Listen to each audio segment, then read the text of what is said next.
और दो सहयोगी हमारे साथ जुड़े हुए हैं इस वक्त एनआईए कोर्ट मुंबई से विवेक श्रीवास्तव और जतिन हैं हमारे साथ जुड़े हुए दिल्ली से। विवेक, जिस फैसले पर नजरें टिकी हुई हैं पूरे देश भर की, उस कोर्ट के बाहर आप मौजूद हैं, किस तरह की गहमा गहमी और कब तक ये फैसला आने की उम्मीद है? देखिए, सब लोग ये उम्मीद लगाए बैठे हैं और आज बहुत बड़े हो जाएंगे।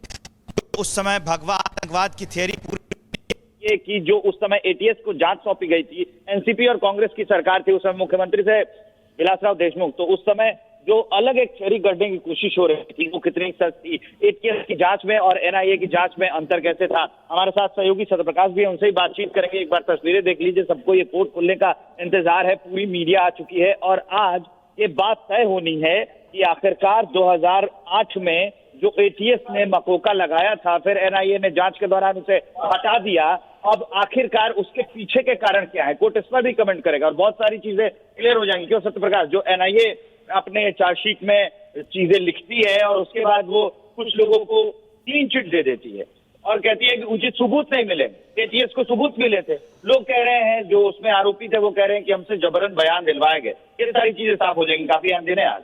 साफ तौर से कुछ ही घंटे बाकी है, 11 बजे जो कोर्ट खुलेगा और 10:30 बजे जो है सारे आरोपी कोर्ट में हाजिर होना है। कहीं ना जिस तरह से जांच किया गया है, पहले जिस तरह से पुलिस जांच कर रही थी, लोकल पुलिस जांच कर रही थी, फिर एटीएस जांच करी और एटीएस के बाद जब एनआईए की एंट्री हुई 2011 में, एनआईए की जब एंट्री हुई कहीं एटीएस की जांच और एनआईए की जांच में दोनों को डिफरेंस दिखा, काफी डिफरेंस दिखा। जो हमारे एनआईए जो अधिकारियों से बात हुई और वकील से बात हुई, उनके साथ तो कहना था कि एटीएस का जो जांच था और एनआईए का, दोनों का अलग डिफरेंस दिखा। और जो गवाह पेश किए गए थे, 323 गवाह पेश किए गए थे। इस पूरे मामले में आखिरकार आज क्या फैसला आता है, पूरा देश ये जानना चाहता है। हमारे साथ हमारे सहयोगी जतिन भी जुड़े हुए हैं। जतिन, इस पूरे मामले में दिल्ली में किस तरीके से गहमा गहमी?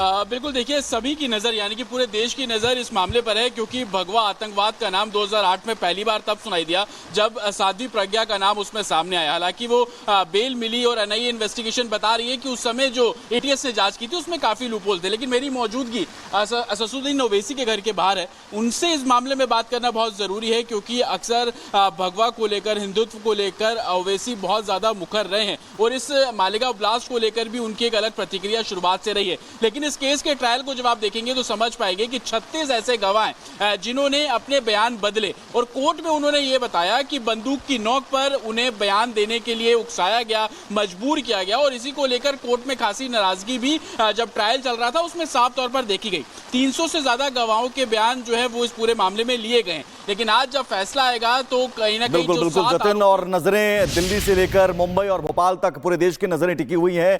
बस कुछ देर का इंतजार, फैसला आने वाला है। इन सबके बीच मालेगांव बम धमाकों के आरोपी और हिंदू नेता साध्वी प्रज्ञा के वकील जेपी मिश्रा ने कहा कि हिंदुओं को फंसाने के लिए महाराष्ट्र एटीएस ने झूठी कहानी गढ़ी थी, फर्जी गवाहों के बयान दर्ज किए गए। उम्मीद है आज कोर्ट से इंसाफ मिलेगा। 17 सालों बाद फैसला आने वाला है, क्या उम्मीद है? हर एक को उम्मीद अपने फेवर की रहती है। हर केस में दो पक्षकार होते हैं, एक प्रोसिक्यूशन साइड होता है, एक डिफेंस साइड होता है। प्रोसिक्यूशन को लगता है उसके फेवर में फैसला आएगा, डिफेंस को लगता है हमारे फेवर में फैसला आएगा। लेकिन मैं इतना ही कहूँगा, फैसला जो भी हो, सत्य की विजय होगी और लोगों को न्याय मिलेगा। जिस तरह से 17 साल केस चला सर, और जिस तरह से आर्गूमेंट हुआ, गवाहों के बयान लिए गए और कुछ गवाह जो मुकर गए, कोई गवाह मुकरा नहीं है, वो सच बोले हैं। उन लोगों को एटीएस ने मार पीट के ज़बरदस्ती उनका बयान लिया था। उस समय पुलिस के दबाव में, पुलिस के डर से उन्होंने बयान दिया, लेकिन जब न्यायालय में आए, कोर्ट में आए, तो जो सच था उन्होंने कहा है। और इसलिए कानून की भाषा में वो हॉस्टाइल हैं, लेकिन न्याय की भाषा में उन्होंने सच बोला है। सर, जिस तरह से प्रज्ञा सिंह ठाकुर को जिस तरह से वो बार बार कहती आई कि हमें काफ़ी दबाव बनाया गया, किस तरह से प्रेशर बनाया, पूरी आप बीती बताया था, लेकिन कल कहीं न कहीं जो फैसला आने वाला है, क्या उम्मीद जताएं? उन्होंने जो कुछ भी है, आरोपी का जो 313 का बयान होता है, लिखित रूप में उन्होंने हिंदी में दिया है। किस तरह से उनको टार्चर किया गया, किस तरह से उनको परेशान किया गया और किस तरह से झूठा इस केस में फंसाया गया है, उन्होंने सब बातों का उसमें खुलासा किया हुआ है। और जो फैसला आने वाला है, मैं फिर से रिपीट करता हूँ, सत्य की जीत हुई और लोगों को न्याय मिलेगा। भगवा आतंकवाद का जो झूठा प्रचार किया गया था, उसका मुंह काला होगा, ऐसा मुझे पूरा विश्वास है। जिस तरह से भगवा आतंक की बात कर रहे थे, खुद प्रज्ञा सिंह भी कहा था और कई जो आरोपी वो भी इस बात कहे थे। उस समय जो 2009 में लोकसभा का चुनाव होने वाला था, जो भी आतंकवादी गतिविधियाँ थी उसमें एक अमुक समाज के लोगों केवल इन्वॉल्व होते थे। तो उस समय की कांग्रेस सरकार को लगा कि हिंदुओं को भी कल बैठना चाहिए, इसलिए हर समझौता एक्सप्रेस हो, चाहे अजमेर ब्लास्ट हो, चाहे मालेगांव ब्लास्ट हो, इसमें हिंदुओं को फंसा करके भगवा आतंकवाद भी है ये कांग्रेस की सरकार साबित करना चाहती थी, लेकिन वो साबित करने में नाकाम रहे। आप प्रज्ञा सिंह के वकील रहे हैं और जिस 17 सालों तक कहीं संघर्ष किया, जो आप बीती बताई, उन्होंने काफ़ी दर्दनाक रहा है उनका सफ़र। वो हमने लिखित रूप में सब दिया है। पुलिस ने इतना टार्चर किया है कि जिसकी कोई सीमा नहीं है। जो महिला मोटरसाइकिल पर झांसी की रानी जैसी चलती थी उसको अपंग और अपाहिज बना दिया।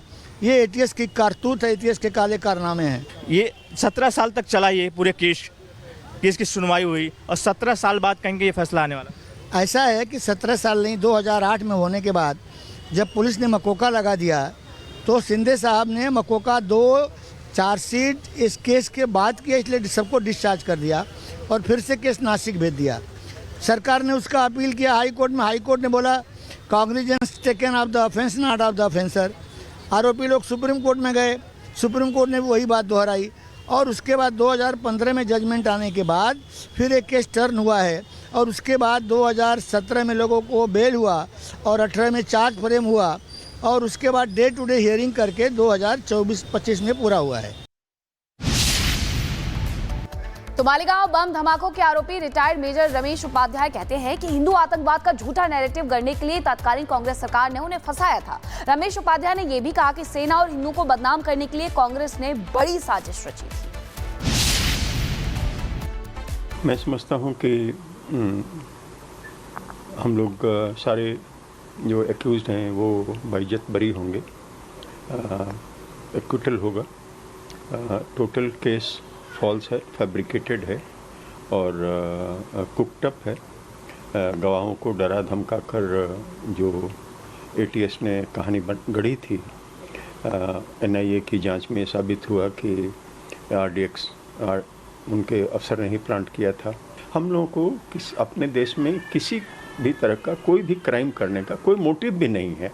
तो ये पूरा का पूरा फॉल्स एलिगेशन है हमारे ऊपर और दुर्भाग्यपूर्ण है कि आर्मी जैसे संस्थान को जिससे हम लोग जुड़े हुए हैं उसको कुछ लालच के लिए या सैफरन टेरर का पॉलिटिकल एजेंडा चलाने के लिए कुछ ब्यूरोक्रेट्स ने, कुछ पुलिस वालों ने, कुछ पॉलिटिशियंस ने मिलकर ये साजिश रची और सेना को बदनाम करने की कोशिश की, हिंदुओं को बदनाम करने की कोशिश की, हिंदू मुसलमान के बीच में खाई बने, इस तरह की कोशिश की। बहुत ही दुर्भाग्यपूर्ण है। मुझे उन पर तो दया नहीं आती, मुझे उन पर घिन आती है कि उन्होंने इस किस्म का कृत्य कैसे किया। मुझे अपने घर से उठाया गया, मैं आकुडी में रहता था वहाँ से, और 3-4 दिन की लीगल कस्टडी के बाद मुझे ये प्रोड्यूस किया गया नासिक में मजिस्ट्रेट के पास। दिवाली का अगला दिन था, दिवाली के दिन मुझे लीगली अरेस्ट दिखाया गया। उसके पहले मैं लीगल कस्टडी में था।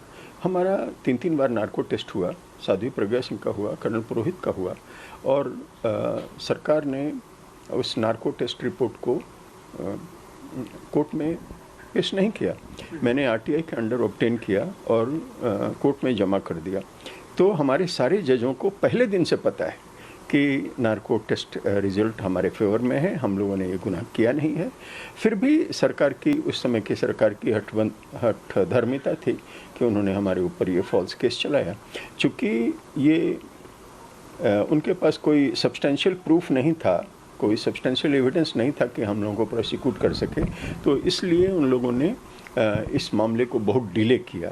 हम पर झूठा MCOCA लगाया, जो 9 साल बाद सुप्रीम कोर्ट के जज कलीफुल्ला साहब ने उस पर डाउट क्रिएट किया और फिर NIA ने अपनी जांच में भी, सप्लीमेंट्री चार्जशीट में भी MCOCA पर डाउट क्रिएट किया।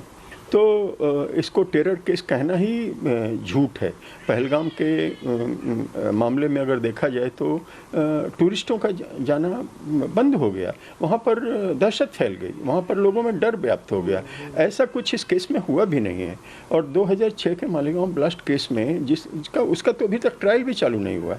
उस केस में 9 मुस्लिम यूथ को गलत ढंग से एटीएस ने पकड़ रखा था। उनका नार्को टेस्ट हुआ अहमदाबाद में और उस नार्को टेस्ट के रिजल्ट पर हाईकोर्ट ने उनको बाइज्जत बरी कर दिया और हमारे साथ दोहरा व्यवहार सरकार का रहा।